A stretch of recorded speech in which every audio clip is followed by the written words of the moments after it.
Se o relato bíblico fosse apenas uma reprodução de lendas culturais da Mesopotâmia, não deveríamos encontrar esta mesma história tão largamente ensinada e divulgada entre povos que viviam fora das terras bíblicas e não tinham, até onde se saiba, nenhum contato com as escrituras hebraicas ou com a tradição sumeriana.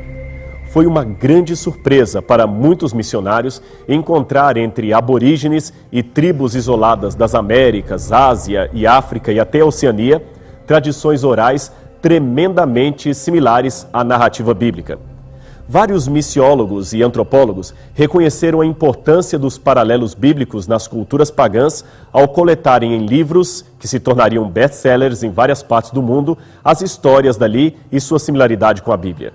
É o caso do famoso livro A Eternidade em Seus Corações, escrito pelo missiólogo Don Richardson, do qual extraímos alguns exemplos. No norte de Calcutá, na Índia, viviam 2,5 milhões de pessoas conhecidas como povo Santal.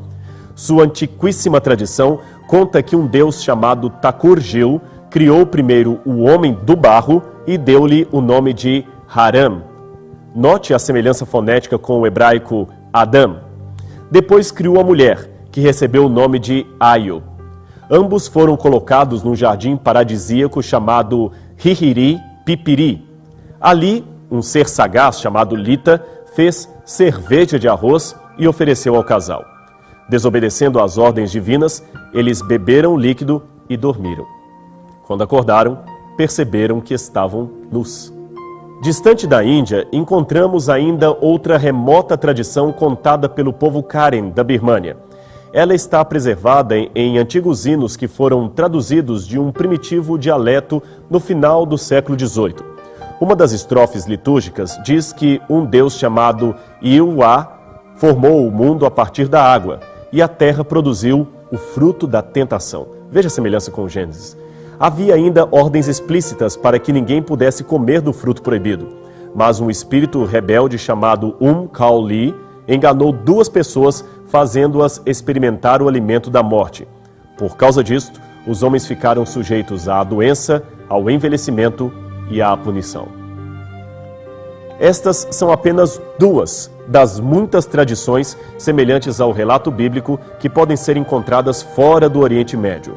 Portanto, o que nos resta é aceitar a hipótese de que tanto Gênesis quanto estes mitos, por mais distorcidos que estejam, procedam igualmente de uma mesma raiz tradicional, a saber, a história de Adão e Eva. Todos eles narram, à sua maneira, o que de fato aconteceu e ficou marcado por muitas gerações na memória dos povos. A distorção, é claro, foi se tornando cada vez mais acentuada à medida que os descendentes de Adão mergulhavam no politeísmo, perdendo de vista o aspecto monoteísta de Deus que vinha desde o Éden. Mas, como vimos, a história da Bíblia é real.